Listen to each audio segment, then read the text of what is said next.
PSTA Finance Committee meeting. I'd like to call this meeting to order. My name is Jeff Gow, and I'm your committee chair representing the city of Dunedin. Let's go around the room, starting on my left, to introduce other PSTA board members on this committee. Brian Scout, Pinellas County Commissioner. Dan Saraki, Mayor, City of Oldsmar. Josh Schulman, City of St. Petersburg. Vince, Vince Cox, Pinellas County. Good morning, I'm Brad Miller, USDA. Fantastic. What a wonderful morning. All right, we are open for public comment. Are there any members of the public who would wish to speak on anything that is not currently on the agenda? Hearing none, seeing none, let's bring it back to the board. Action items 3A. Let's approve last month's April 19th, 2023 minutes. Mr. Chair, I make a motion to approve. Fantastic. Is there a second? Second. All right, all in favor? Aye. Any opposed? Motion passes unanimously. We are on fire this morning. 3B, network switches.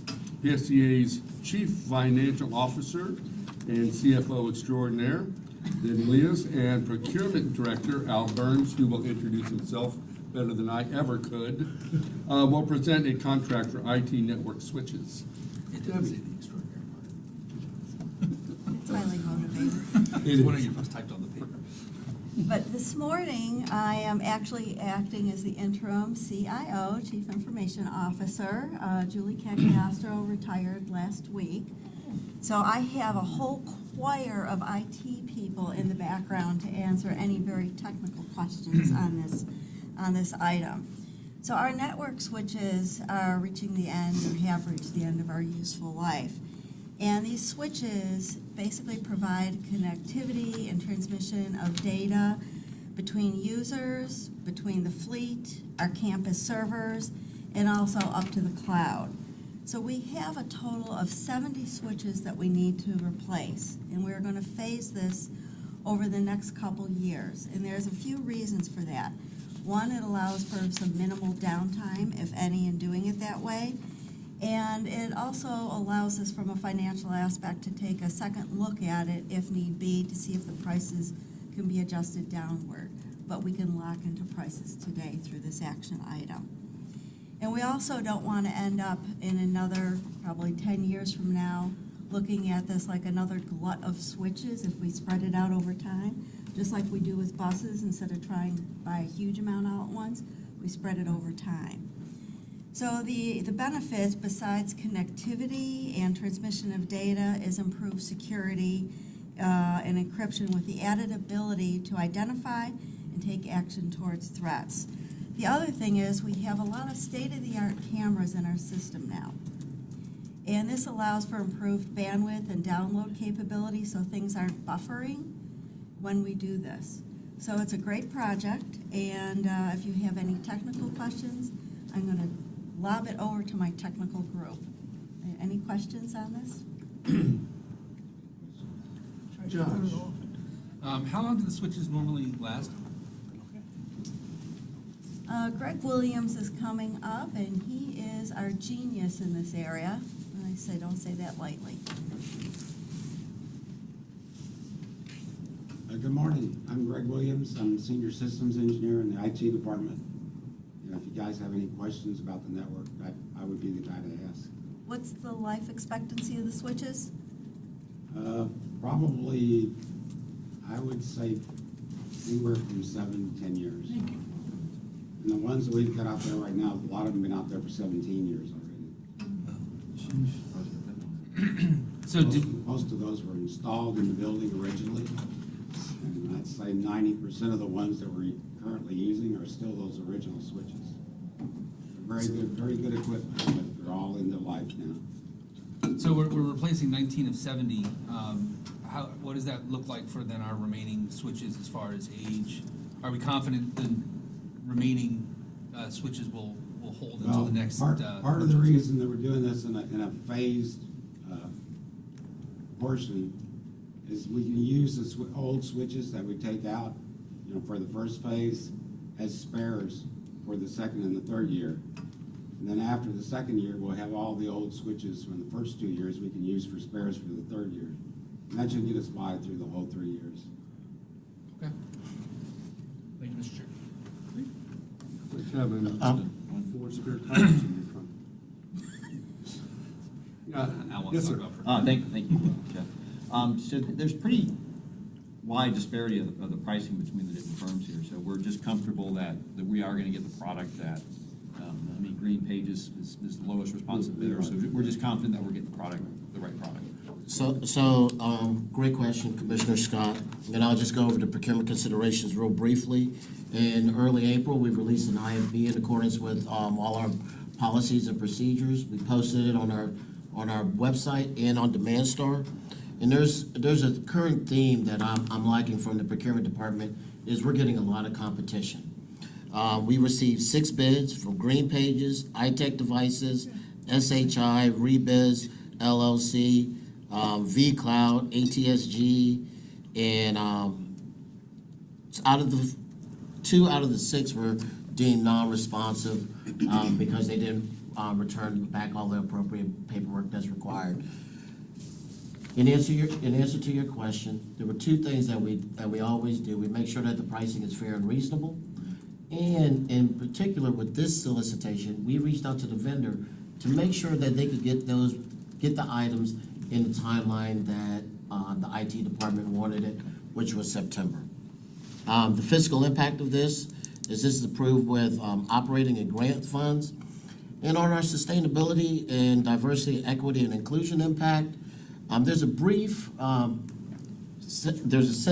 brief paragraph, I'd say, that I wrote. I got challenged on it. I really didn't understand it, so I called Green Pages, and they sent me their whole DEI policy, their diversity, equity, and inclusion policy. And it's very, very, very robust in my humble opinion. As Debbie said, the recommendation is recommend approval of a 6-month contract with 2 one-year options with Green Pages, Inc. for a total contract amount not to exceed $470,000 and authorize the CEO to exercise the 2 one-year options. And Commissioner Scott, the other thing with the 6-month piece, we usually come and say it's 3 years or, Right. something like that. This will really tell us if they can deliver on what they're saying. If they can't get it to us in the timeline after the 6 months, we've got other options that are close to the procurement timeline. Are these other vendors, if we don't pick them, or we have these prices, we would have to rebid it at that point, right? and get new That is correct. pricing? Okay, thank you. Where is Green Pages? Are they local here in Florida? Or are they Orlando. Orlando? I think they're Orlando. I can tell you that in 1 second, sir. Their website says Portsmouth, New Hampshire. New Hampshire. Oh, New Hampshire. I'm Googling up so many. Close to vendors. Orlando. So are they like a distributor, they're like a distributor of these products? Yeah, it looks like they're like a distributor. The answer to the question is, Mr. Mayor, is their corporate office isn't here locally. But they do have a local office at 5680 West Cypress Street in Tampa, Florida. Okay. In answer to your question, they are, I want to say they're a value-added reseller. And we checked, I can't remember, I want to say Cisco, but I know that's not right. Well, it says here Cisco, so they must be affiliated. Okay, so we checked and made sure that they're VAR, and I believe that they're a gold Cisco partner, so that was vetted as well, sir. Thank you. You're welcome. Thank you, Mr. Chair. Yes, sir. Vince, any questions? No, thank you. All right, for the C students, Al, I see the vendor list and I see Green Pages going across those columns. Are those actual specific types of switches that we would focus on? Yes, sir. So within the 70 switches that we need, or at least the 19, those are within that category. Yes, great observation. Those are different line items that were on the solicitation. Catalyst, yeah, those are different types of switches, if I'm not mistaken, correct, Greg? The 19 switches are all the same model switches, But they could vary as far as how many ports they have on them and some of the extras that they actually Okay. have. But those switches that we need are one of the 5 that are listed here. Yes, they are. Okay. And this recommendation, is it just for the 19 or is it for the entire 70? It is for the entire 70, sir. Are there any other questions? I would certainly entertain a motion. Second? All right, we have a first and a second. All in favor? Aye. Those opposed? All right, and it passes unanimously. Look at us go. It is. Thank you guys very much. Okay, now PSD's maintenance director, Henry Lukasik, and highly motivated Al Burns will talk about this contract for bus filters. Henry, good morning. Good morning. I'm back. Thank you. Good to be back. So, Bill, as you know, the Fleet Maintenance Department has a rigorous preventative maintenance policy. So when we talk about that, we obviously change fluids on buses, and for all the fluids, it has filters. Kind of goes hand in hand there. So, your typical air, oil, transmission, hydraulic system. Now, on our model fleet here from '05 all the way to new 2023 battery electric buses, we've got about 29 different types of filters, sizes, and purposes. So, with that, we do put this out in 10 years of being here. It's probably about the 3rd time I've introduced this item about filters, so it's kind of routine for the maintenance department. But I'll let Al talk about the procurement process for that. Thank you, Henry. Once again, in early April, we released a solicitation in accordance with all of our policies, and it was posted. Once again, we got a lot of competition. We received 7 bids on this solicitation. We received bids from Cummins, Fleet Products, Gillig, Horizon ATM, Kirk's Automotive, Neopart Transit LLC, which might sound familiar to you, and last but not least, Vehicle Maintenance Program, Inc. In your package, you'll see there's a matrix that shows the pricing, and you might notice that VMP is higher when you look at it at $364,000. The reason for that is because they bid on all of the filters that we had, and we had over 12 filters on the schedule that they bid on. The two filters that the others didn't bid on also happened to be the highest used filters, so they had more of a points, more of a value as far as the contract being awarded. VMP was the only vendor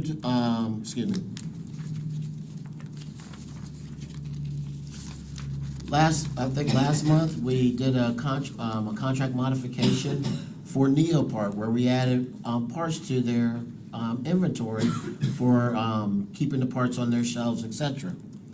The same model is what VMP is using.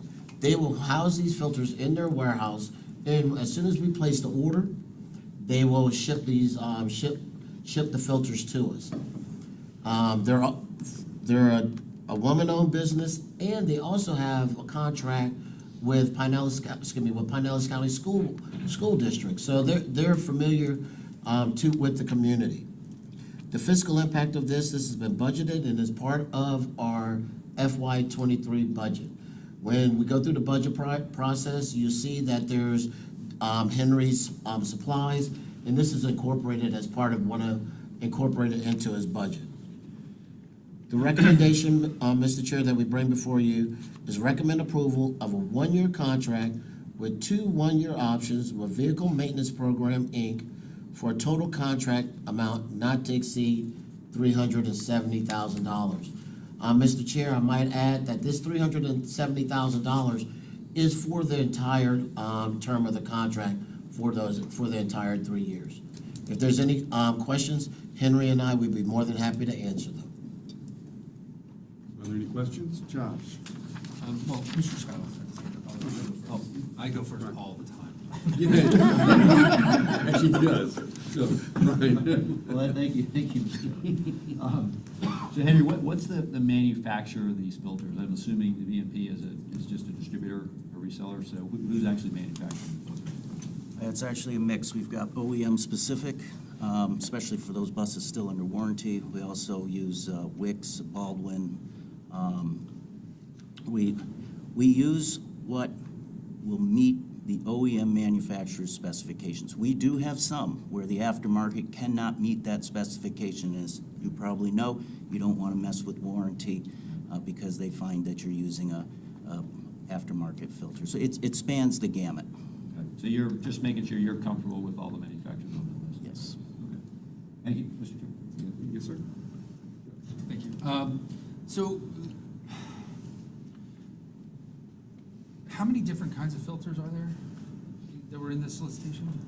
13. 13?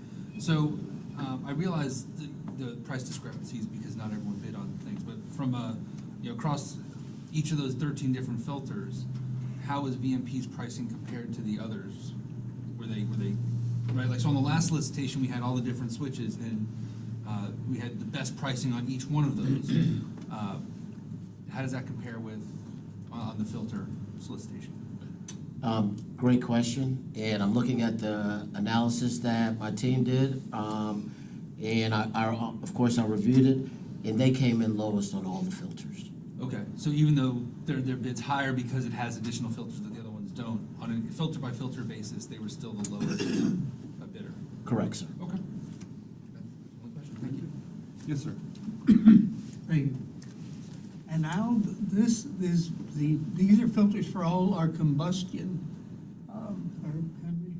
That would be. Henry, it's for all of our combustion vehicles, like the service vehicles, the supervisor vehicles, No, this is just for our bus fleet. just for the bus Yeah, fleet. we actually don't use enough filters on our non-revenue fleet, service vehicles, that would warrant a bid to go Okay, out. so it's on the bus fleet, and is it buses strictly, trolleys, buses? Trolleys, buses, cutaways, anything And the that's in cutaways. Yes. And then the electric vehicles naturally don't have nearly the filters.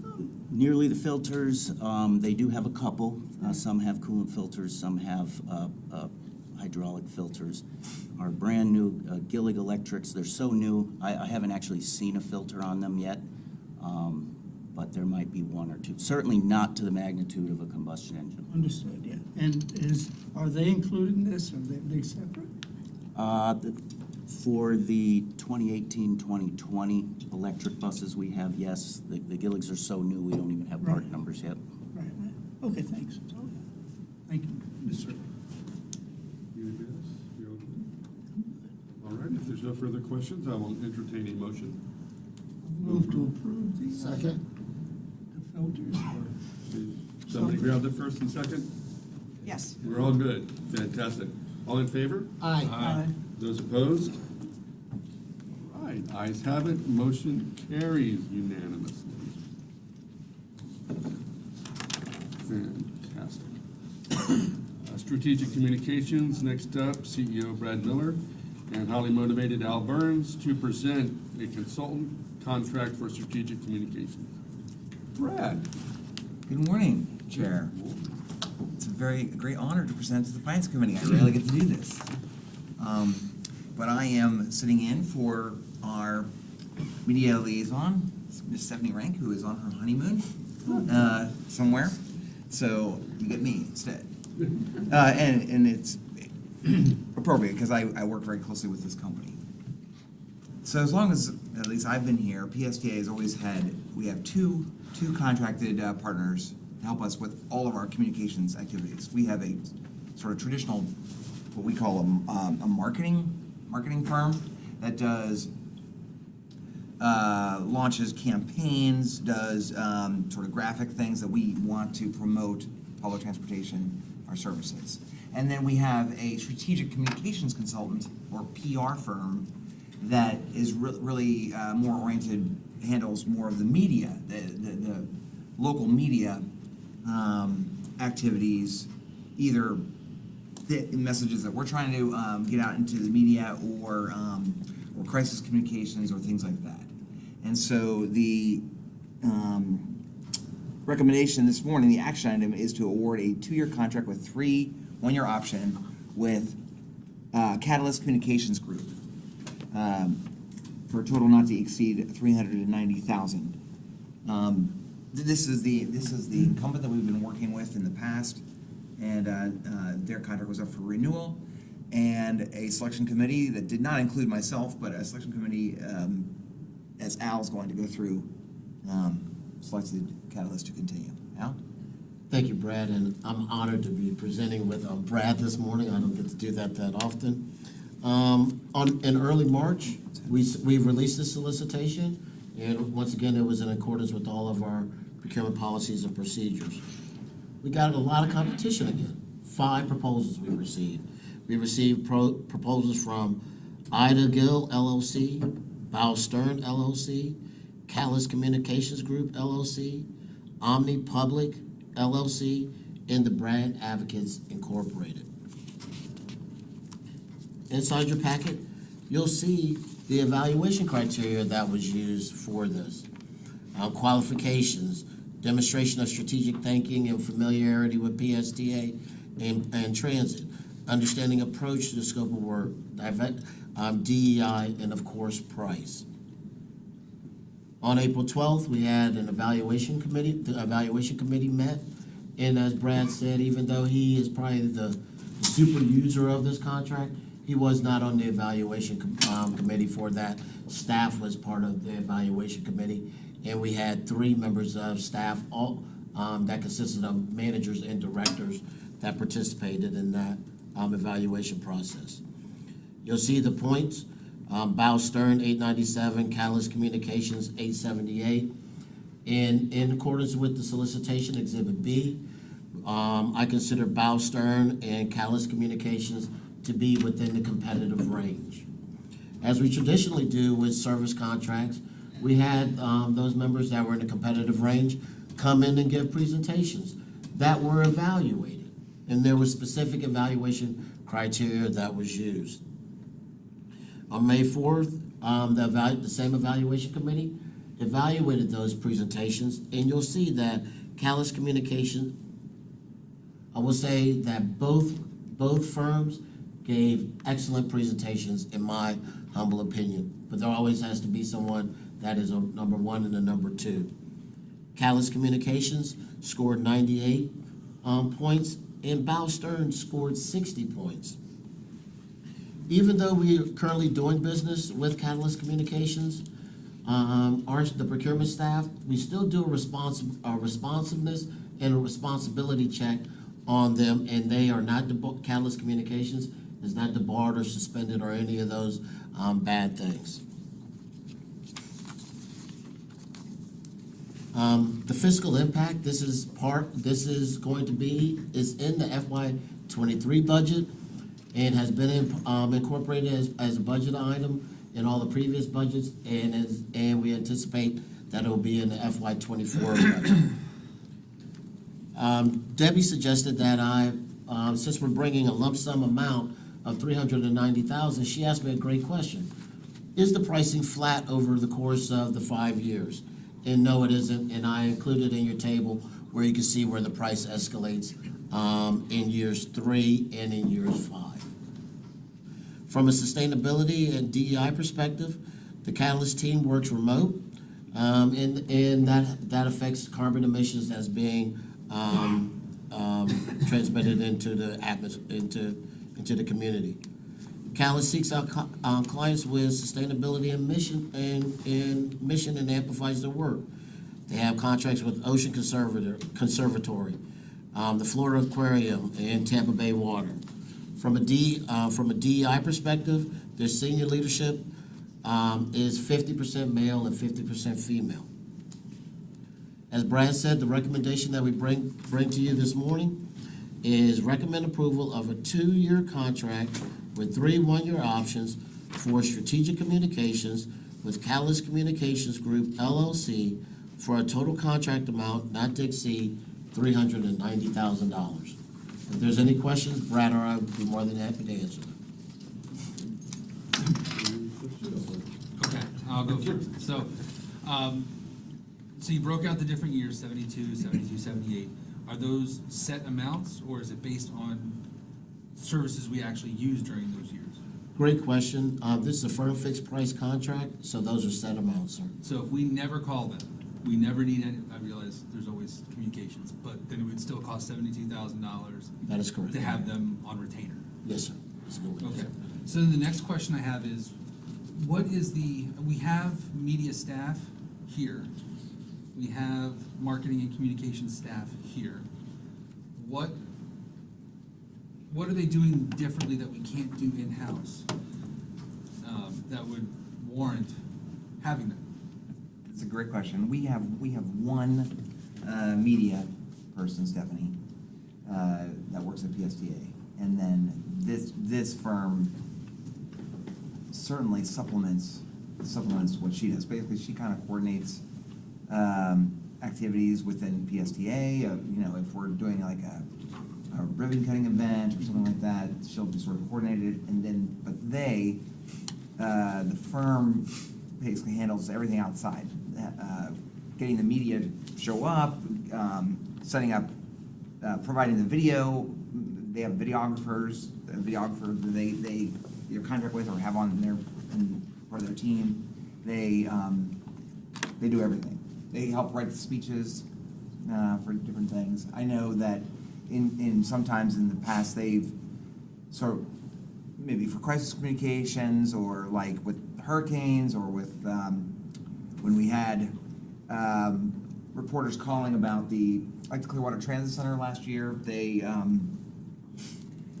worked with me and Stephanie's at PSTA trying to get the facts and information, but then they were very involved with communicating with the media. They sort of work in tandem. Okay, is this so a flat rate is a standard contract for this sort of service? It is. I mean, even the other contract we have with the marketing firm, it's pretty standard for that to even be flat rate. And ours started out like that. But to your point, we found that one was a lot more variable, and so we switched from a flat rate to pay for services, pay by the hour. On the marketing contract? On the marketing one, yeah. It would seem to me So that we it could would be the perhaps other way do that if around. if- That strategic would be more ad hoc as you need it, and marketing would be more predictable. But you're saying it's really the other way, we have more It does seem like it is. the other random way, yeah. marketing and regular strategic? Yeah.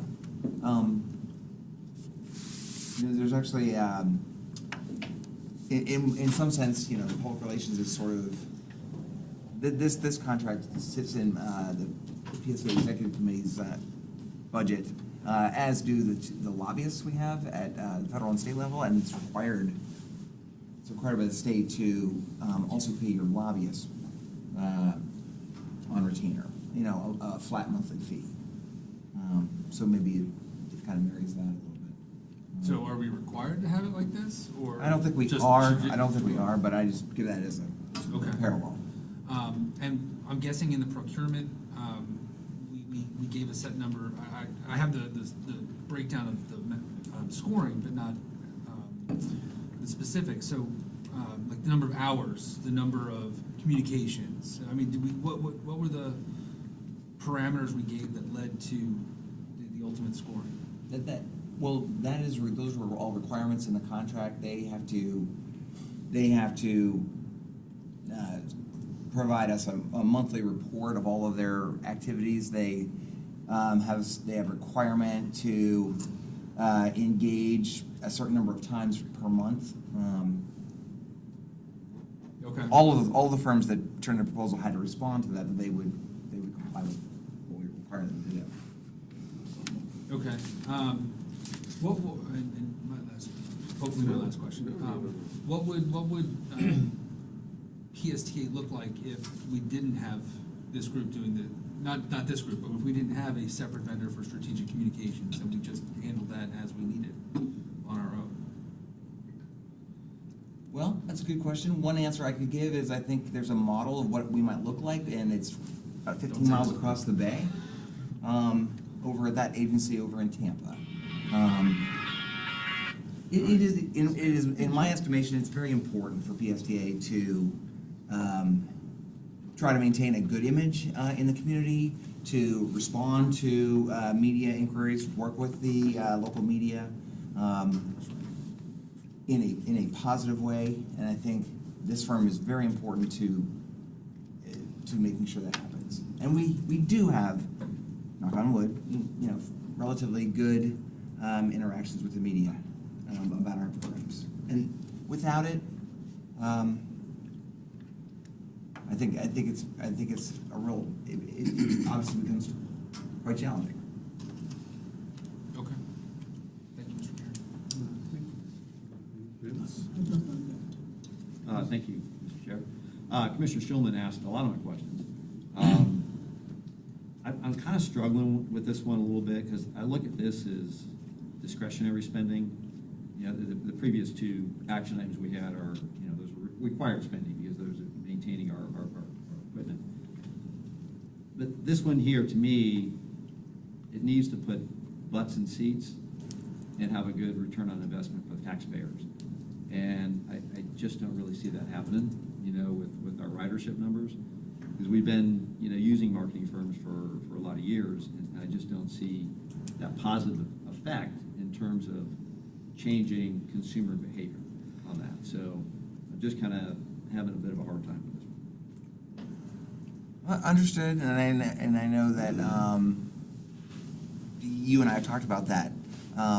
Again, what it's sort of, we have these two different firms. They do two different things. This one is local. This one interacts with the local. Pretty much, in my estimation, has to be local. That was one of the concerns with the number two firm because they are based in Tallahassee. They have to have good relationships with the local media. And I think, to your point, obviously one of the keys that we're all working toward is being more efficient, getting ridership to grow on our system. But it's also, as an organization, as an agency, as a transit agency, very important for us to have a good image in the community with non-riders. And how do non-riders really interact with us, besides driving their car and waiting behind a bus for it to go, because it's picking up a passenger if it's stopped, is by reading about us or seeing articles. And if we're in the paper every day with questions and issues, that can really be a detriment to our whole operations.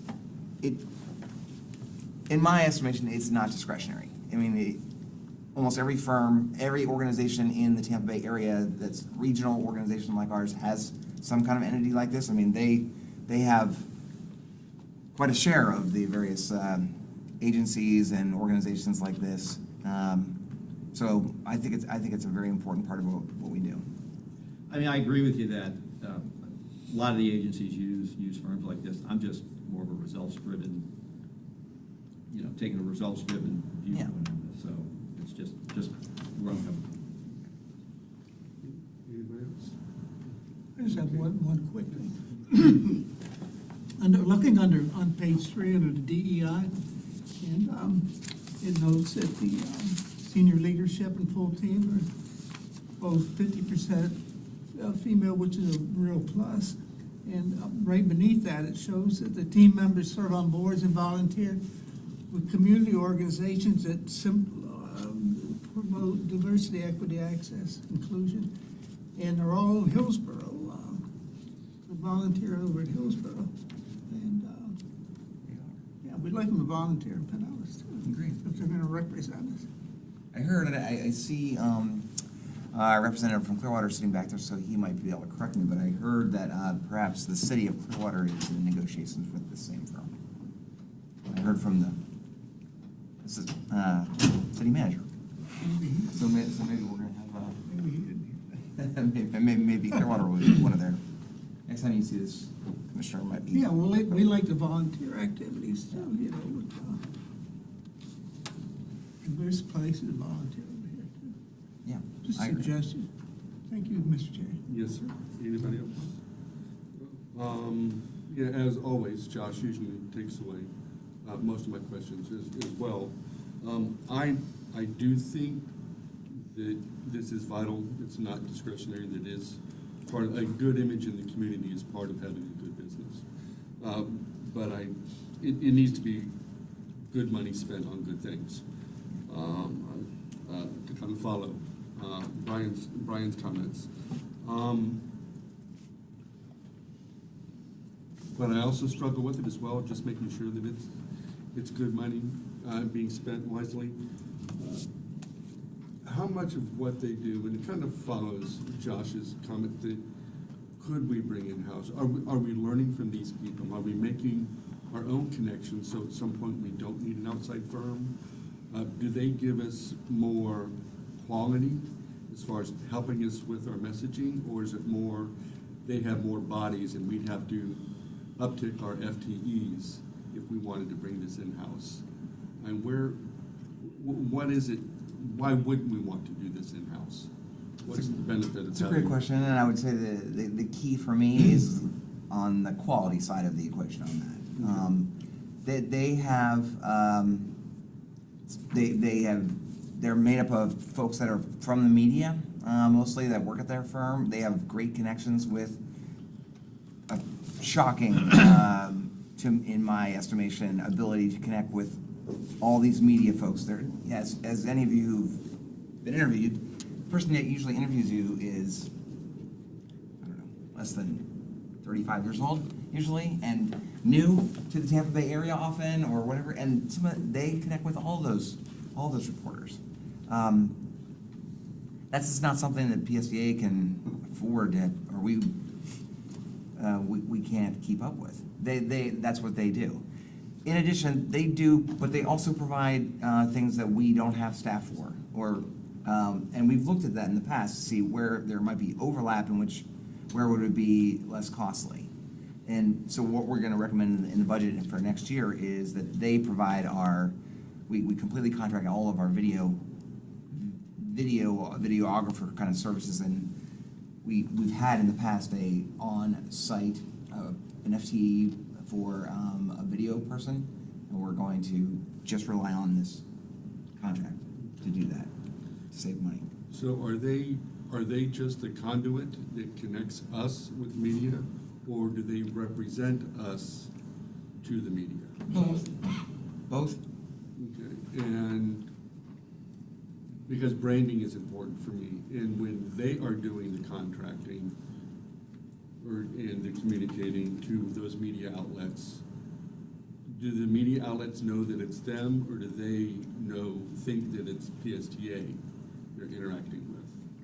I know that they always acknowledge that they're not a PSDA, but they're a contractor of PSDA. Okay. Yeah, So is that, but it's very standard. the message and the branding is important, because the branding is still getting out as PSDA, but is it beneficial to PSDA so that the media knows, are we missing a connection by having an outside firm? Oh, no.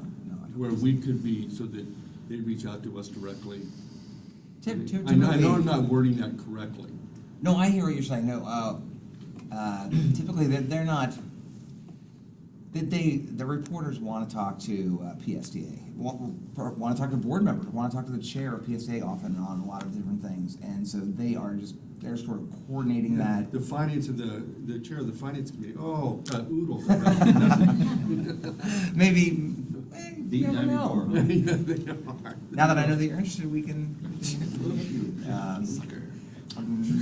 And this is kind of off topic, but not. I know that you can do return on marketing investments, right? How can you identify the financial aspect of any marketing campaign? Can you do that with communications as well? Are we getting, the more we communicate with the media and get our message and branding out there, is there a way to measure that? as far as, back to Brian's thoughts on ridership, and, because that's actually, at the end of the day, what we're about. And, and I don't think that PSTA benefits the riders. I think PSTA benefits the county. And even if you're not a bus rider, that you have a benefit of having public transit in your community. And so is there a way to measure that? Well, we definitely think, we hope there is. We have two ways that I can think of that we are using to measure the quality of this firm. One is the media placements, and you've seen us, you've probably seen where we've shown like this ad campaign, 50,000 people saw it or heard it on the radio or whatever. They actually provide a software. Part of this $75,000 a year is to pay for the software to track all the media placements to the PSTA, and that tracks social media and all that stuff.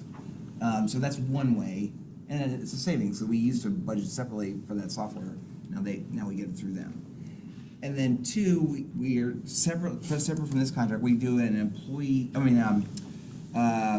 community engagement survey, a phone survey of non-riders in Pinellas County about their sentiments about public transportation and PSTA, even though they don't ride, and what they think of the value of PSTA or transit in general.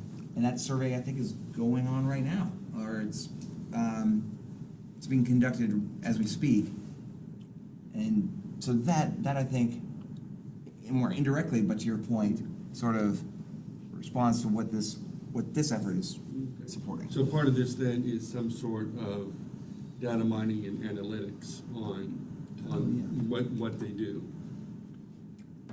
I think it would be cool at some point if we could have a presentation on that. Is that possible? Yeah.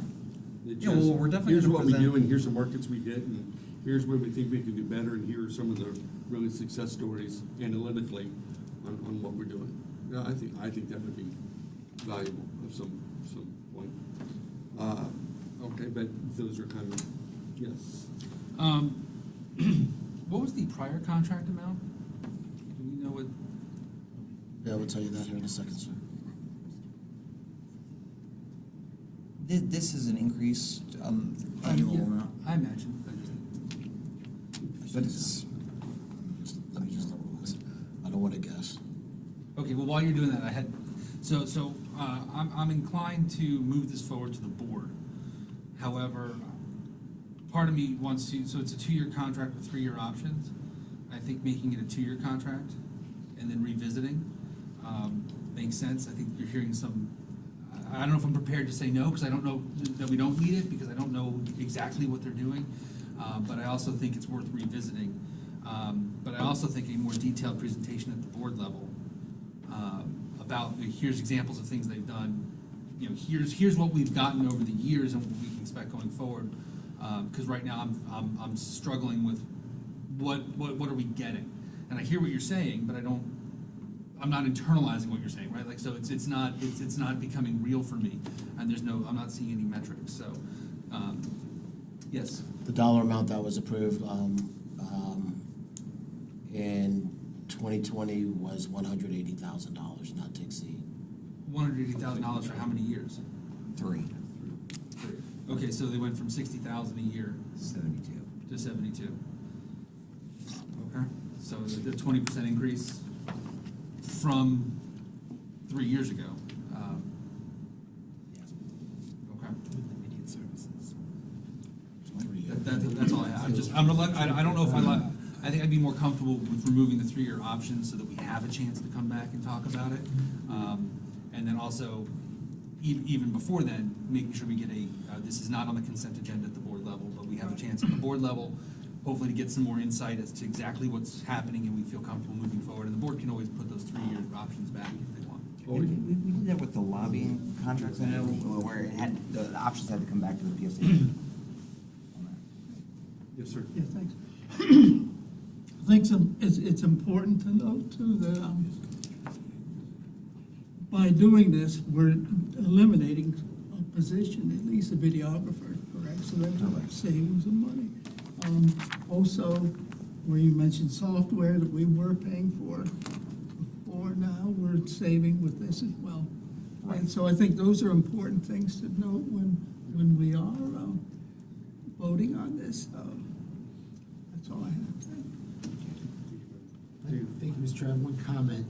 I remember when I first got on the Finance Committee Board, we approved this, but one thing I think is a plus for today is we're moving towards a firm that is local rather than from Atlanta, which I feel that is gonna be more of a positive impact on our strategy for marketing.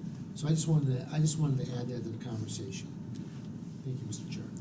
You know, and it's, I think we're all kind of on the same page. We all have kind of questions, but I don't know that we, in the vote, will certainly figure it out. But, right, thank you, Dan, for bringing that to our attention, that, right, at least we're getting more local in our media, and that's important. Thank you, Vince, for at least considering, hey, we need to start thinking about Pinellas County as well. So that's smart, and just the overall concern that we want to make sure that we're getting enough value out of this.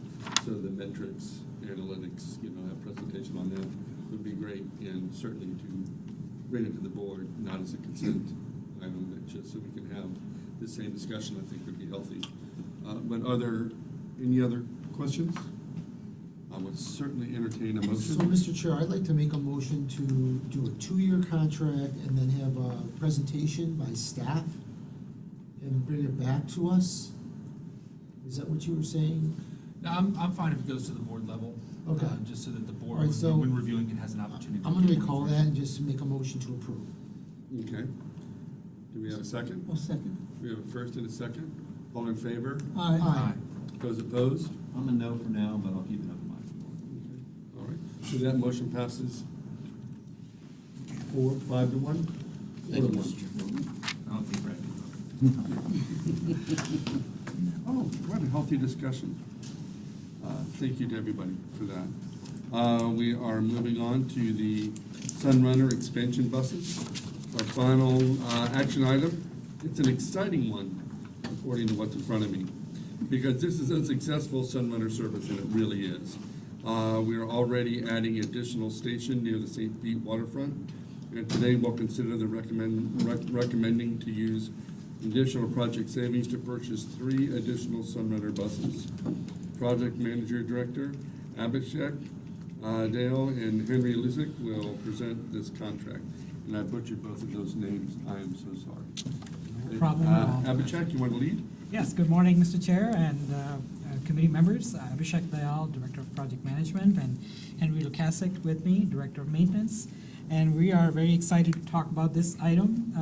As you recall, last month, Whitney and I gave a presentation on the success of Sunrunner and the ridership successes that we've had.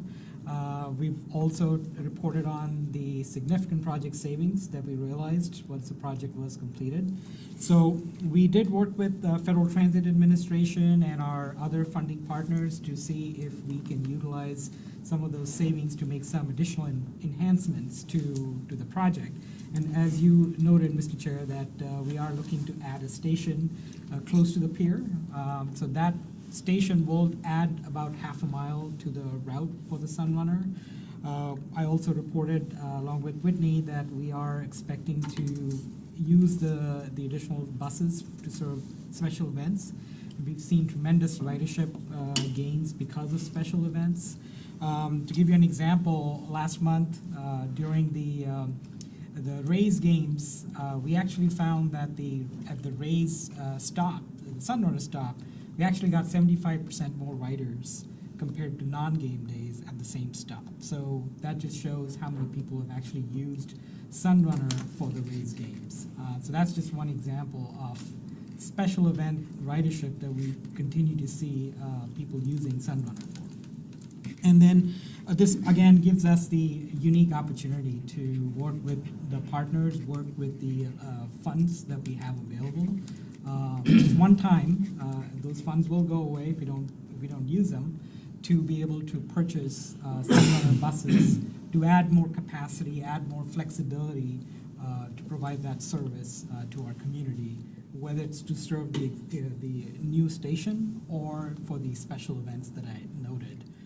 So the recommendation is for 3 additional buses for a not to exceed amount of 3.14 million. And I'm gonna turn it over to Henry to talk more about the bus purchase and some of the details about the buses that we're buying. Thank you. So the 3 buses will be the same buses that are currently out there now on the Sunrunner, which are Gillig 40-foot BRT style with the BAE series hybrid electric system in that. So basically, they're going to be the same. So there's another contract that we use here in the state of Florida. As you know, PSTA did the battery electric bus procurement.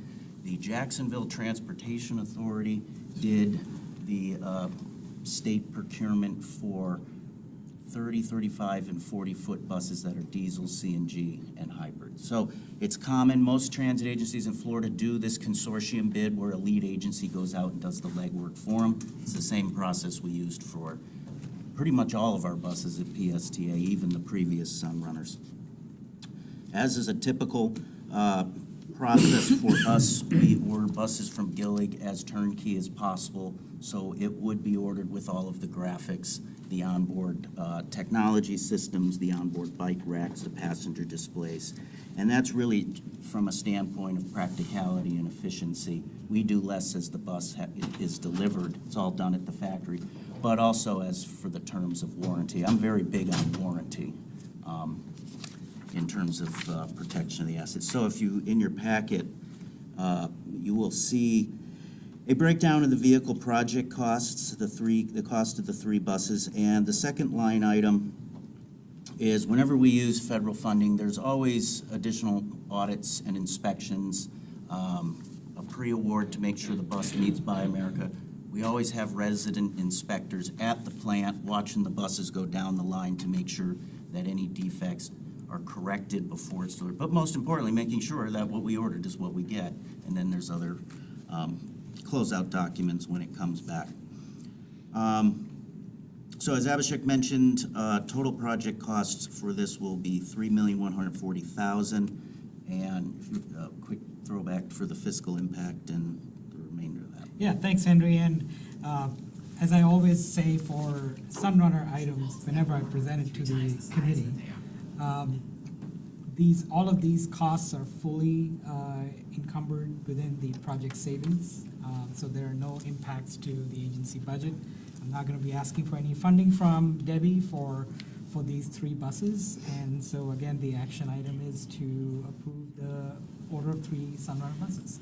Happy to take any questions. I want to throw one thing out there real quick. I forgot to mention, but I believe it's important, is that since there is a need for these additional buses, in speaking with Gillig, they can have these manufactured and delivered to us in 11 months, which is a lot better than the typical contractual 15 months, but also certainly better than what we've seen for lead times of 18 months. So that's a phenomenal turnaround time. All right, thank you, Mr. I can go first. All right. I just want to, Don't blow it. I won't, I No promise. pressure. I've been involved with this project since day one, the BRT. And I just want to say that Abhishek, you have done an amazing job. I've followed you, I've watched you work on this project from the beginning to the end. And for you to be able to save the money on this project so that we can buy more buses is absolutely an achievement, an accomplishment, and I think you are awesome. Thank you. That's all I have, Mr. Chair. Was that awesome enough to go for a? No, Yeah. it was all true, but we'll try to change it up here a little bit. So, okay, so first off, I agree. Saving money and doing right by our funding sources is laudable, and honestly, how we should be striving to do things regularly. When we first talked about having extra funds, we talked about building a new stop, and we talked about how it'd be great to have 2 more buses. But this is now 3 buses. Quick math, that's 50% more extra buses. So I wonder, and I was hoping to see, Brad, we talked about this in my one-on-one, I was hoping to see a report on the timing, right? So part of it was we might need those extra buses because we're adding a stop, and sort of keep the 15-minute intervals, we need to add another bus, now we're up to 3. But I don't have any report that shows how that would change. And, yeah, I feel like we said we needed 2. We should be sticking with 2 and saying, and not just getting 3 because we can't, right? The use it or lose it sort of mentality, which, by the way, I fully, I believe at PSTA, like Brad, your role is to maximize every dollar that comes in here for the benefit of PSTA. So I don't fault anyone for saying we want 3 buses because we have money for 3 buses. But as a board member, trying to straddle the overall community responsibility and PSTA needs, I was coming into this whole process with, we need 2 buses. So with this extra money, we have the extra stop, we have the 2 buses, we've completed what the federal government and our funding partners have asked us to do, what they gave us money to do that. Let's send that extra money back and let it be used for another transit agency to move their project along, as opposed to having an additional bus, which I'm not convinced yet that we need more than the 2. I agree that the 2 made sense based on what was presented in the past, and I haven't seen anything new that says now that's different. So can you convince me that I'm wrong? Well, so we need 3 buses, is what I'm gonna say. Okay. The 2 buses that we did talk about previously was for additional capacity needs, for special events, for anytime we had to do plugs. If you've been out in these special events, when we have special events, we've usually used our regular buses for plugs.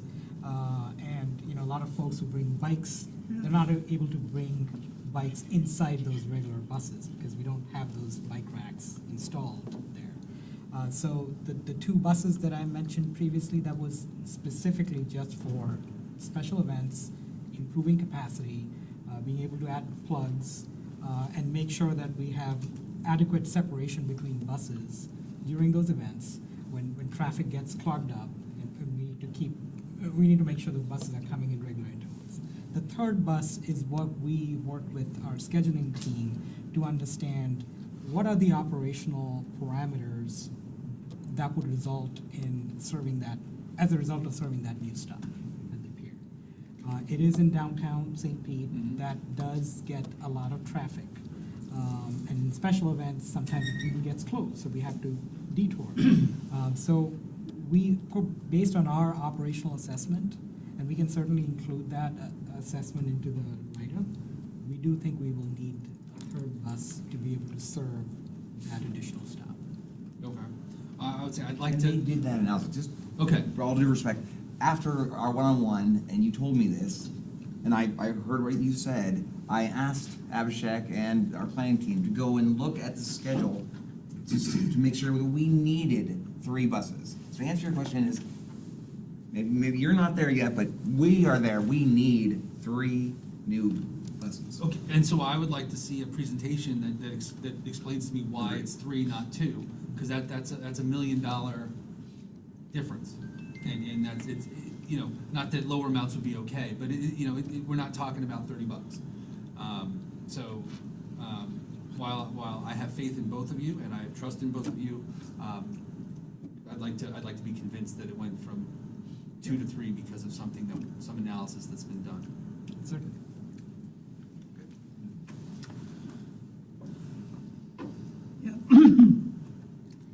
Henry, if we have more electric coming that aren't dedicated to the, or more buses coming, the electric buses, when are our next couple of electric buses due again? The new ones? We should have about another 5 delivered by the end of the year. By the end of this year, okay, good. And this is for you, Mr. Miller.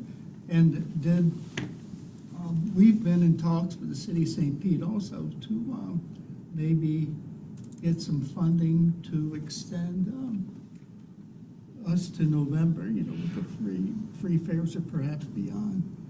Where are we with that, do you know? We've had some really good discussions with the city of St. Petersburg to extend the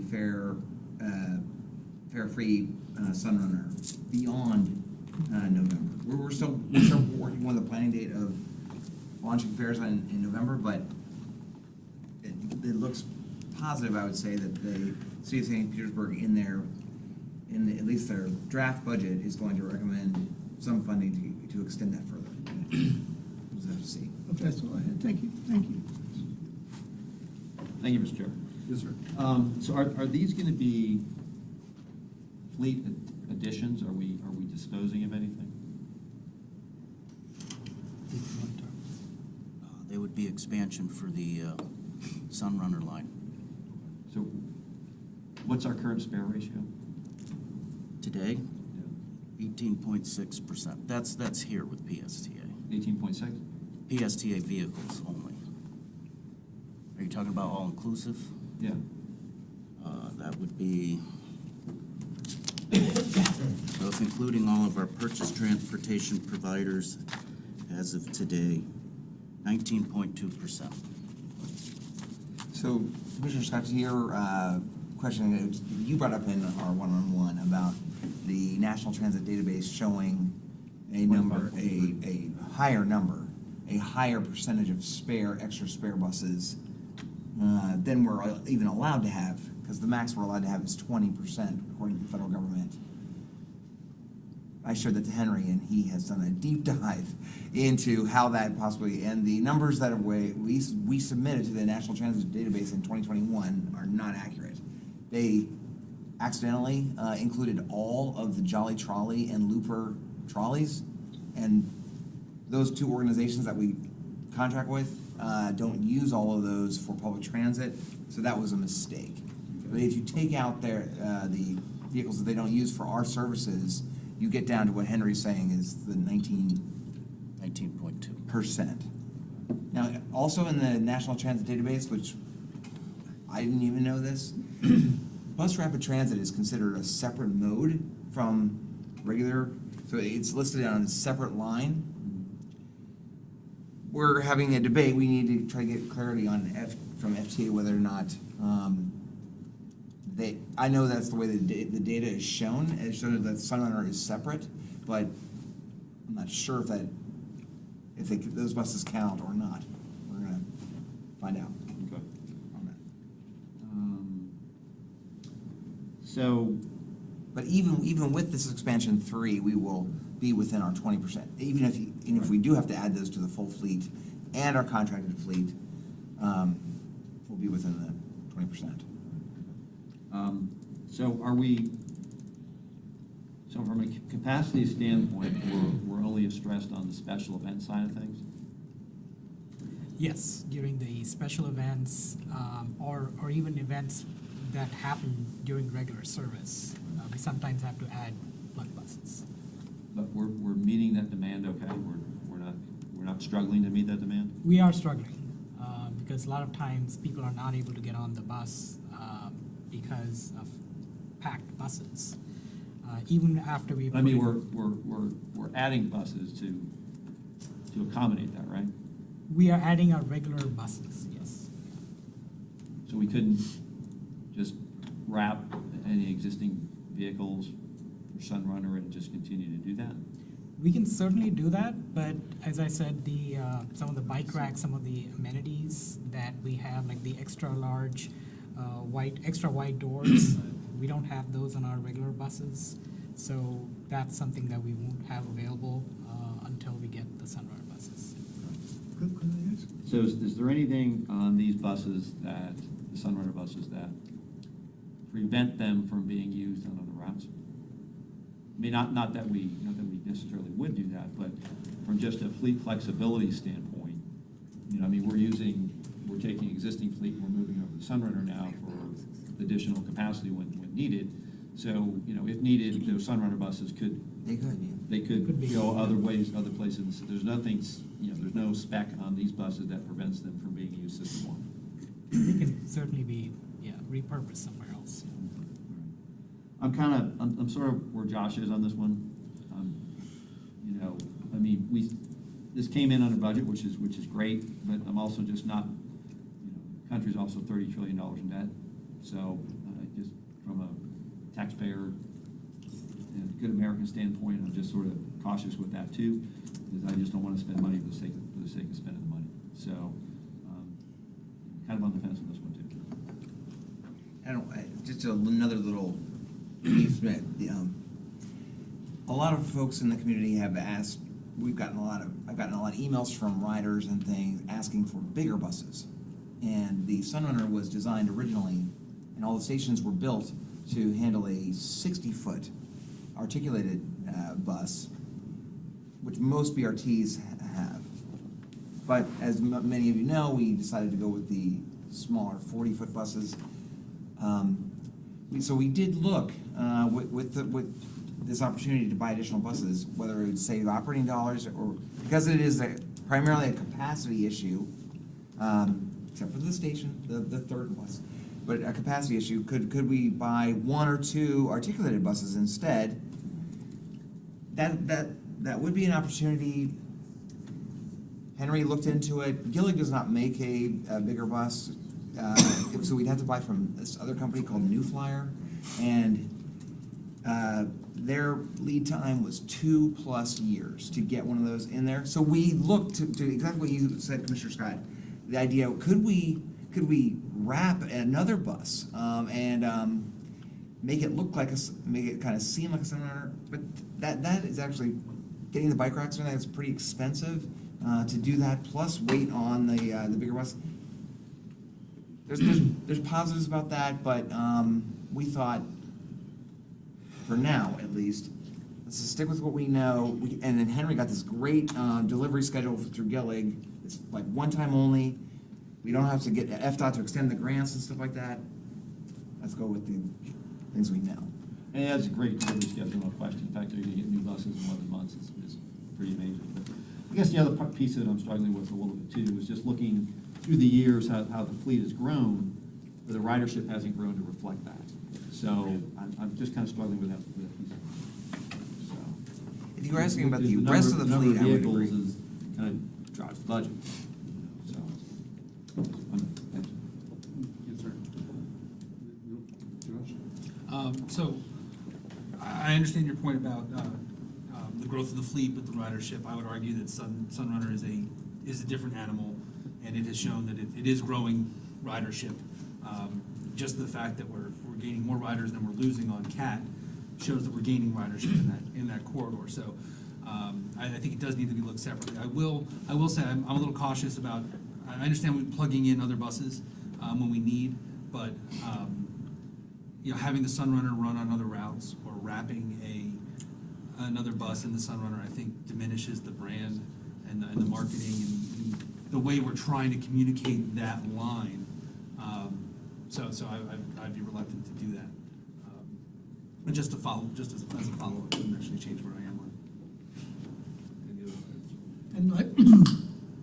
And I totally agree with that. I think that the BRT should maintain that unique look. They do it throughout the country. You know, if you go to Seattle, it'll be all red. It'll be a red line for red buses for the BRT, and they're easily identified that way too if you're waiting for a bus. So I wish we just keep it BRT and not mix up, because especially the bicycle part, you can't load a bicycle on that rack and get down into well where it stays even with the platform. So I don't recommend, yeah. That's my opinion. Sorry, one more thing, and it's just, I don't even know if it fits in here, but, and whether we could, but I would, if I had a choice, based on what I know now, I would love to see this if we had an ability to add some sort of temporary signage to the other buses that we have. That the regular PSA bus that's running on 4, a sign that we put on the side that says, Sunrunner Connector, that's branded, so people can see that going.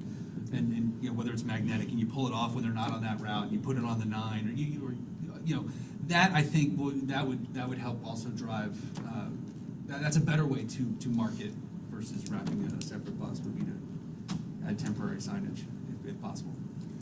Interesting idea. I'm all about trying to communicate We were more of the looking at- connectors within the community Yeah, we were to looking- Sunrunner. So looking at your if I idea say it of more than like, once, it's probably 15 times now, I think. So that's what we should all be looking Thank you. Anything else? You know, I just want to start my questions with a comment, just saying, I just can't be any more excited about the conversation we're having about this. It's just wonderful. I'm a big believer, as I mentioned before, in branding. And I get the idea that we want to make the Sunrunner unique.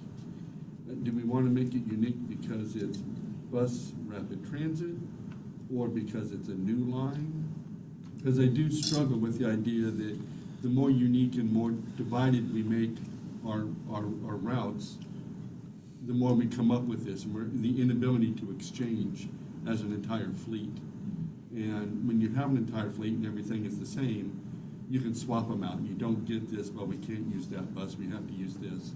And the more divided we become, the harder that becomes, and the more expensive that becomes, because now we need a bus because we can't use this and this and this. And so I'm starting to struggle with that identity and why we need to make it unique. Does it matter that it's bus rapid transit or not from the bus rider standpoint? Does the Sunrunner need to appear different in its branding from the rest of the fleet? Is there value in that? There is value in that. The study after city after city has shown that to increase ridership, to get more people to ride, you have to make it more convenient and easy and intuitive how to ride it. And the fact that the Sunrunner is a separately branded system with its own stations, with its own just a straight line to the beach, increases ridership, makes it easier for people to ride. It comes every 15 minutes. All those factors play into just like everyone I ever talks to says, I totally love public transit, Brad. I ride the Metro when I go to DC. Do you ever ride the Metro bus? No, because it's way too complicated and it might take you to Maryland. Oh my gosh. The Metro, that is the appeal of rail. It takes you in one line to one direction.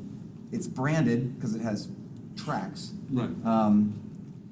That is all part of it. And so the BRT is designed to be branded uniquely and separate. It's according to the federal government, it's a separate mode. It is different than the rest of our system. But that's not unique to PSTA. We've had that for a long time. The trolleys along the beach, everyone wants a trolley. Every mayor asked me, can they have their own trolley? Could we have their own separately branded trolleys in Seminole, in Gulfport, in Dunedin, everywhere? That would increase ridership if we had a Dunedin little trolley or we had Oldsmar.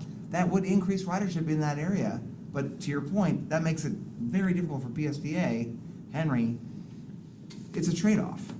We get more riders if we branded all of our services uniquely and specially, but it would be impossible to manage a whole fleet, right? So we had to make those trade-offs. And you use the Metro as an example, and thank you for that, and the idea of the different, one that's kind of, at least in my mind, different, rail versus public transit.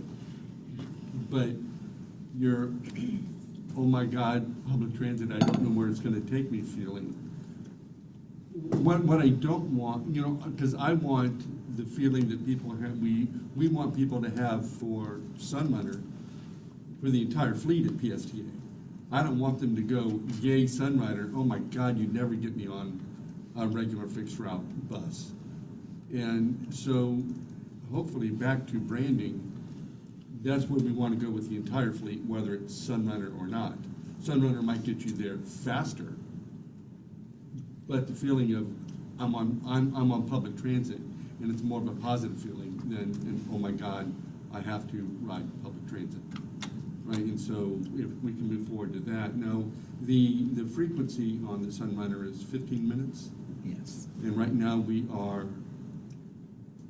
part of the concern is, especially during special events, we can't fit everybody on, so they have to wait another 15 minutes.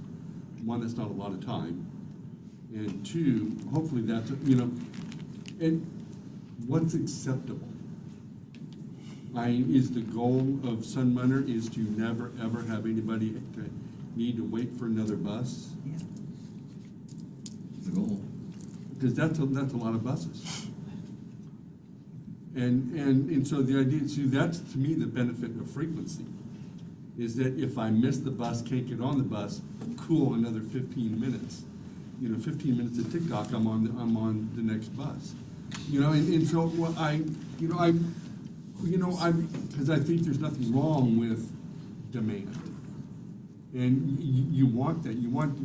I think it's healthy for the public to see a number. Who wants to drive by bus stop after bus stop and never see anybody there? Are they riding the bus? I don't know. I never see anybody at the stop. As opposed to, oh my God, we have 6 people at the stop. What are they waiting for? And so I think that actually helps with. And so I don't want to encourage, apparently I'm on the struggle bus, like everybody else, and just the value of it. And I just don't want to increase our fleet to the point where we don't have the demand anymore. I think demand is healthy. And I don't think it should be the goal of PSBA to never have anybody standing out at the bus stop. As a rider myself, you see people waiting at the bus stops around Pinellas County or at the Sun Runner. Those are all very unhappy people, or very nervous people that the bus is not going to show up. That might be a different concern, but for the Sun Runner, because I know it's every 15 minutes. Right, that's the difference. On a fixed route where I miss the bus, it's another hour. That's a problem. So it's a matter of, because I want to see every route 15 minutes. And it should be that, cool, I missed the bus, dang, but no big deal. 15 minutes, there's another one that comes up there. So so I don't know. So I do like the idea of 2, 3 is a little concerning for me. I think you've heard. I just would like, I guess, a better understanding of what our end result is, what our goal is with ridership. And when it comes to special events, do we consider a regular season baseball game, a home game, a special event, or is it something else that is city sponsored? We're learning. I mean, it's based on the ridership for the Yankees and for the bigger games. It seems like we need to put buses out. And it's okay if you're leaving Yankee fans at the bus stop. I'm fine with that. When I rode up to the Yankees game myself with my family, I would say it was 50% full of Yankees fans. But you can't pick up every Blue Jay fan because they're nice people. Can I just make one comment that those plugs that I mentioned, a lot of times those are just to make sure we have buses coming in every 15 minutes. Yeah. Not because we want buses in between 2 15-minute buses. So a lot of times those plugs are just used for that type of flexibility. That's what we were looking to use the new buses towards. Abhishek makes a very good point with that too, because I know there's been times that we've waited, my wife and I, and the bus goes and we was like too full or whatever, and the next bus doesn't necessarily come exactly 15, sometimes it's been 20, 25, even up to 30 minutes. So plugs are important though, because especially probably during spring break, I'm sure, we use a lot of plugs for that. That's a very good point. Right, and so to my mind, then the focus should be, especially if it's a continual problem, Right. not plugging it with another bus is why is that route running slower? Well, it's traffic generally. Once you get out on St. Pete Beach, So then the idea is how do you get people out of cars, That's which is kind of right. my focus. well, you get, yeah. More sun runners. I get it, and I understand the struggle, and you guys are much smarter at this. You're the professional. But I just don't know that throwing buses at the situation is the solution.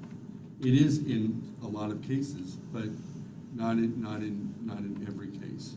I certainly understand the branding, and you don't want a regular route. If we're gonna go with, yes, we need to have that separate identity, then you can't mix those. And I get that, especially when it comes to bikes, because part of that branding is consistency. I know it's the same style bus, I know what it looks like, I know how to act, Yeah. instead of, oh, you threw me a loop. I get that. but that's just kind of, I guess, where I am. Did you have I a just have one follow-up? comment, so I'm hearing that we only want 2 buses. What happens to the funding, that $1,040,000? What happens to that money then, that funding? Do we get to keep it, do we lose it, what happens with that? Yeah, we'll probably have to forego it. If whatever we don't spend, we will have to give it back to the different funding partners. Okay, thank you. I just, if I could just chime in real quick, I just wanted to address your. Stand up. It's gonna be on video. Yeah, sure, and just wanted to chime in and say, I completely hear what you're saying as far as like people waiting at a bus stop, or like at the Sunrunner, and us seeing like, wow, what are they waiting for, and how exciting that is. And I also hear, and from our riders on social media, and even my own experience riding the Sunrunner, of people who have to wait and take the next bus. And we've worked so hard on the branding, on communicating, on marketing the Sunrunner and attracting new riders, people who've never even ridden a bus, not PSTA, never set foot on a bus before, are trying the Sunrunner, right? And in my own experience, taking the Sunrunner to Grand Prix, for example, we went to the bus stop. A lot of my friends that were in town for Grand Prix, we all went together, and the Sunrunner was packed, and we almost didn't make it on. And many people were like, well, next time we should have just Ubered, because if we have to wait for the next bus, we're gonna be late to the Grand Prix, we're gonna be 30 minutes later, whatever the case may be. That's gonna add congestion, that's gonna add more cars, right? So to attract people to a service that maybe they would never otherwise try or consider trying, when it goes well and they have a positive experience, why can't we have more of this?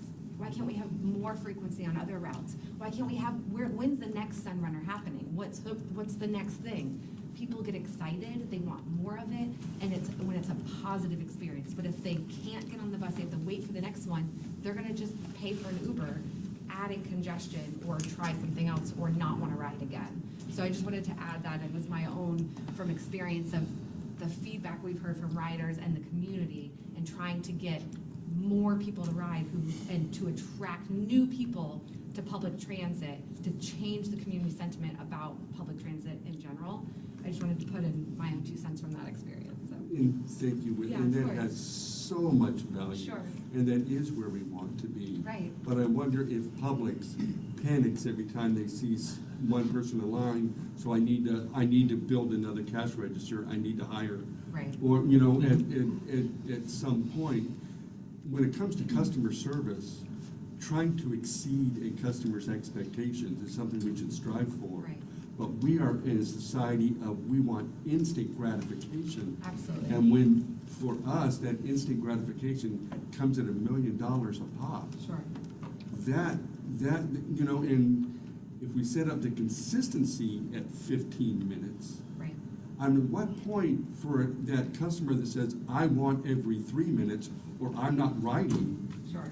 knowing that we'll never get everybody. Of course. Right. And that person that says, I missed that, I've got to wait another 15 minutes next time I Uber, let them pay $10, $15, $20 for that Uber. They'll do that one more time and go, 15 minutes, I might try that again.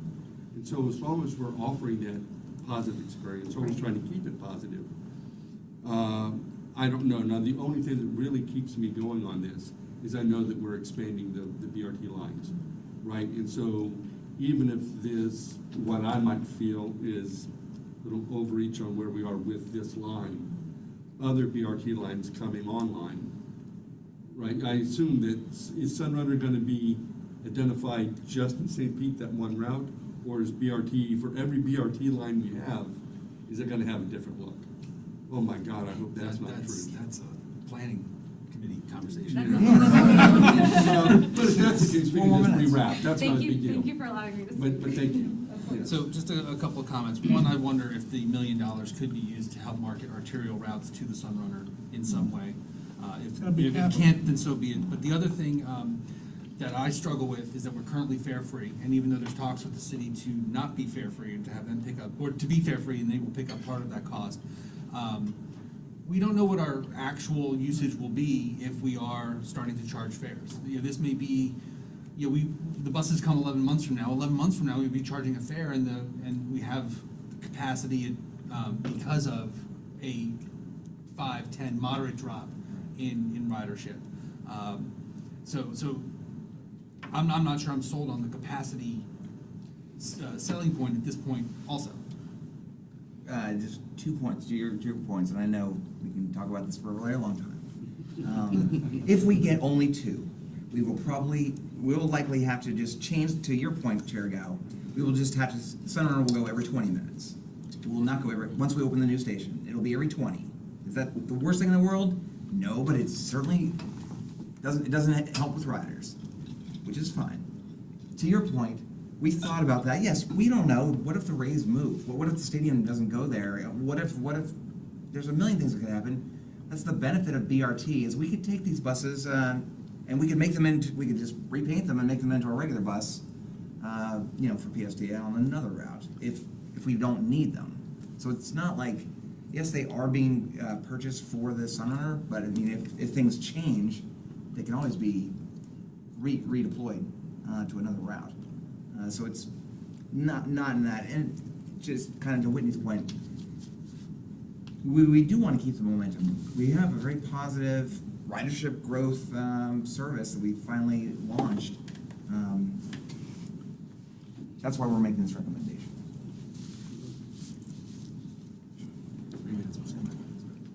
I'll move, No pressure. I'm gonna make a motion. I'm willing to entertain that, yes. Yeah, I'll move to approve this Second. initiative for additional 3 Sunrunner buses.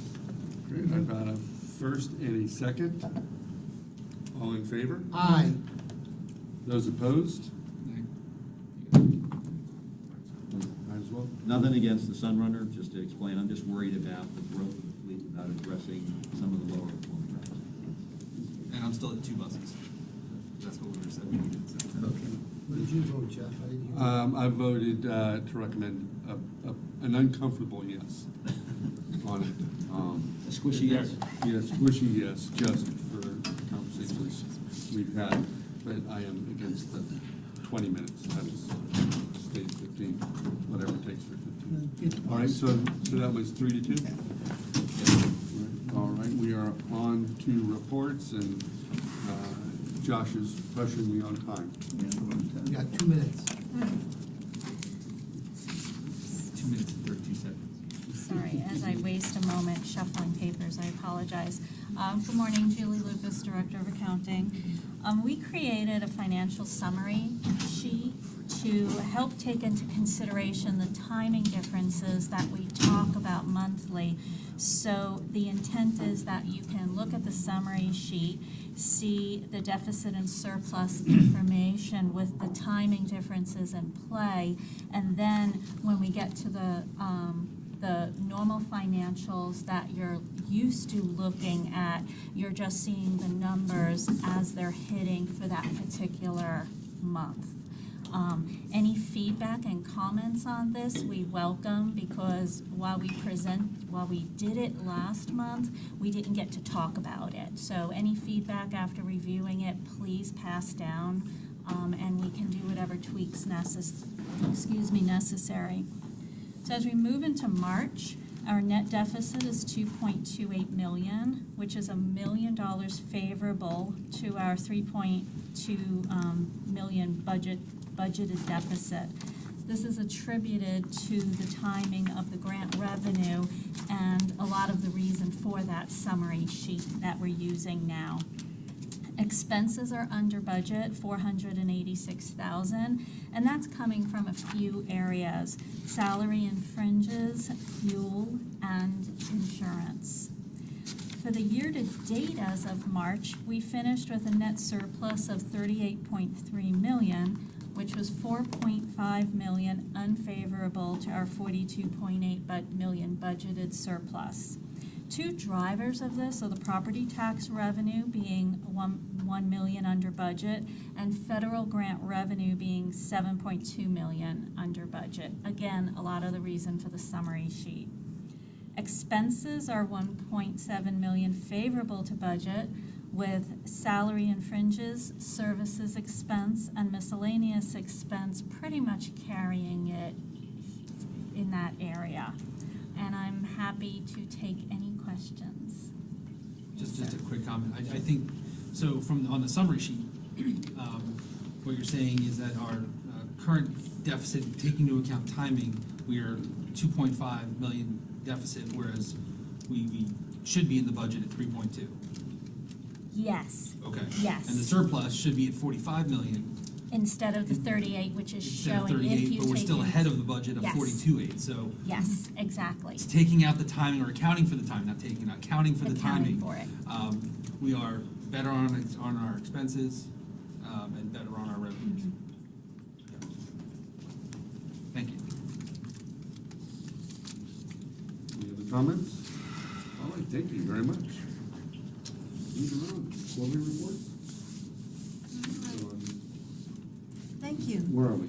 We're in Where are we? Quarterly reports, yeah. quarterly reports. The quarterly reports are in your package. There's a couple things I'd just like to highlight, since I know we're short on time. In your package, we have our capital reports. That's in case you need to fall asleep late at night. You just read through every single one. That will help you with that. We have a fuel report that is in there. I am very pleased to say, as we are talking about the budget season, and we are coming in under budget on fuel to date, we are looking to lock in and have already started locking in fuel for next year. That'll be quite a bit of savings over this year. The market has been a little bit favorable.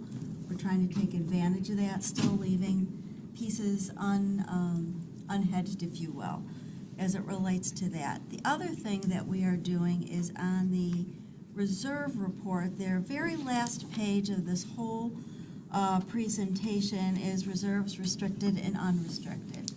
As you recall, we brought to you, it feels like a long time ago, but a new bank, Synovus Bank. I will tell you, Julie and poor Brad, and with all the signatures and all the paperwork, it has been way more onerous than we ever thought, but it's awesome. And Commissioner Flowers, she's probably broken a few fingers writing all those things out. But this was a great opportunity for us as staff to try to present things in a different way, a little bit more transparent than we have in the past. Because I'm a very simple person. I want to see things in buckets. I want to see them in accounts. And what we did before was kind of glom things together over the years into singular bank accounts. So as we go forward, you'll be seeing things broken out even further.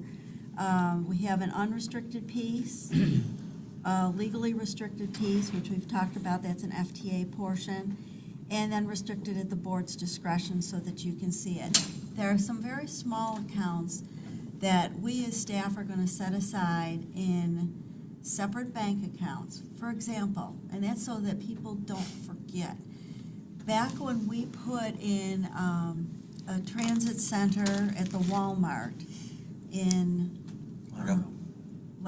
Largo, there was money that Walmart gave us for future repairs to the pavement. They said, we don't want to have you come back 10 years from now, 5 years from now, 2 years from now and say, give us some money. We'll just give you the money up front.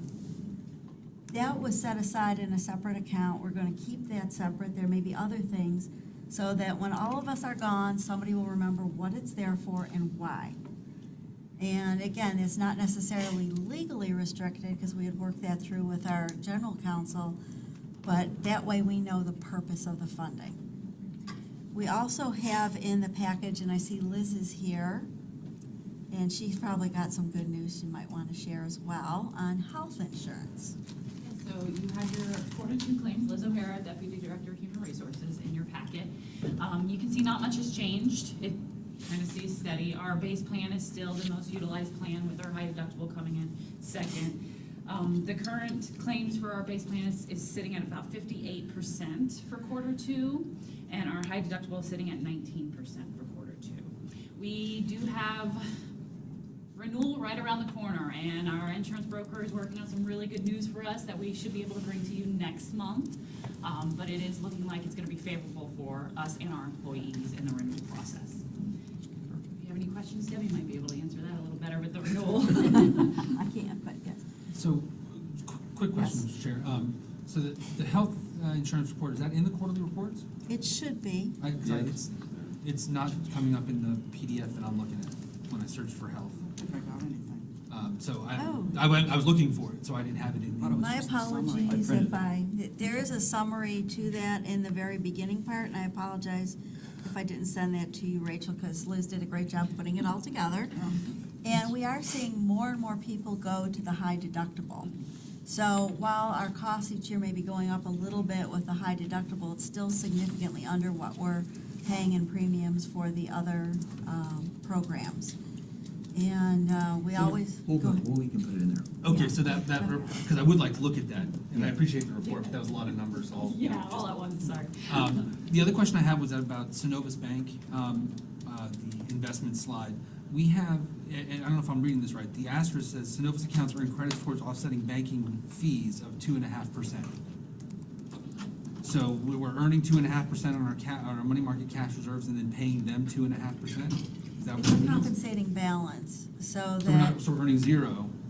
we're actually, our investment, our interest earnings are huge this year. No, so I understand, I'm just So- reading what's here, so we have $55 million that says it's earning 2.5%, but then you're saying our fees are 2.5%, so they're offsetting, so that 55 million is earning zero. No, it shouldn't be. There's others that are earning 4.5, 4.25, I get that, but then I also look at the weighted You know average what? interest rate's 0.04. Why don't, I'll have Julie look into that, because we're not paying much in the way of banking fees, so I know it's not 2.5%. Okay, because this all started, I was looking at the weighted average interest rate as 0.04. It may be And I was wondering how we 2.5% got of to a small 0.04 piece. with the numbers I was looking at as interest rates. Just even doing a quick weighted average, we should have been at least over north of 2. Right. Great And I point. just also wanted to make sure that with things going on in the banking sector, and we've talked about this, is that we're keeping an eye on Yes. very closely the duration portfolio at Synovus and making sure that's not slipping as it's continuing to slide into other areas. Thank you. That's all I had. Anybody else? All right, moving along. Ridership performance? I'll just point out that on the total board report, you can see that ridership is up, was up again, 19% in April overall. I will note as school is ending, people are graduating. UPass has been up consistently since we partnered with the schools. 14% UPass increase for this month, which I think is important given the state legislation that we were talking about earlier, in trying to partner with the schools in that. And then also in your packet is the ridership by route report, showing pretty consistent by the different routes, and then the PSA access report. Saw some improvements, maybe not as much as Commissioner Cox wants, but in the efficiency category, things are pointing in the right direction. Not enough, yeah. 0.79 is not good. And big news, you can, on that report is the usage of the app. What that is just showing is the usage of the app for our traditional paratransit. Just 2 weeks ago, or a week ago, we launched the use of the app for mobility on demand, which is about 60, almost 70% of our rides.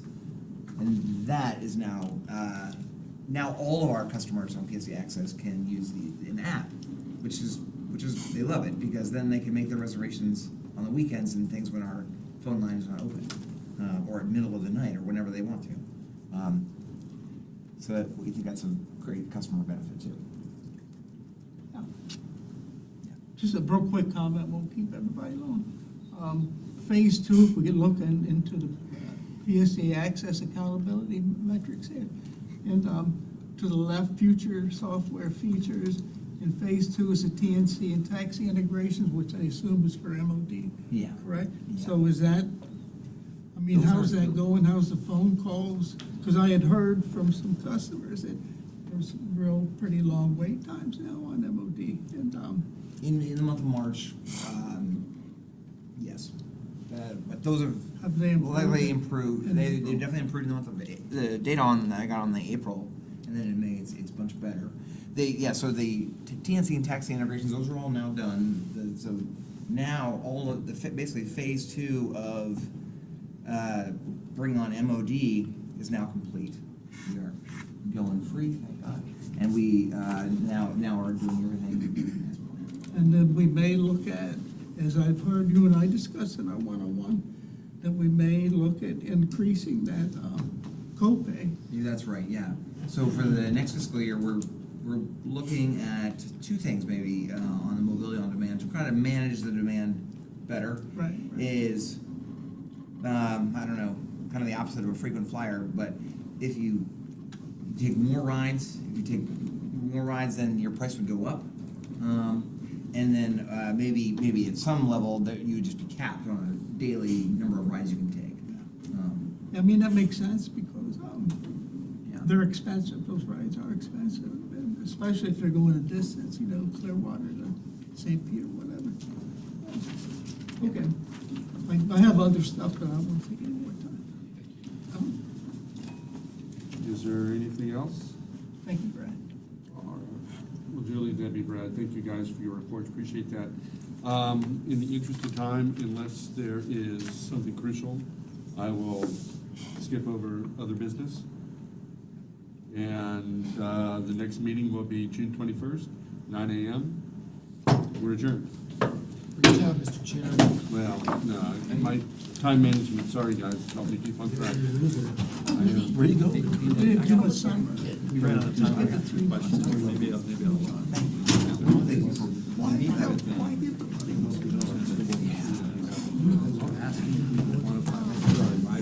Your comments are mimicking. I made more. Well, and then, Off the tape, I probably took up a lot of the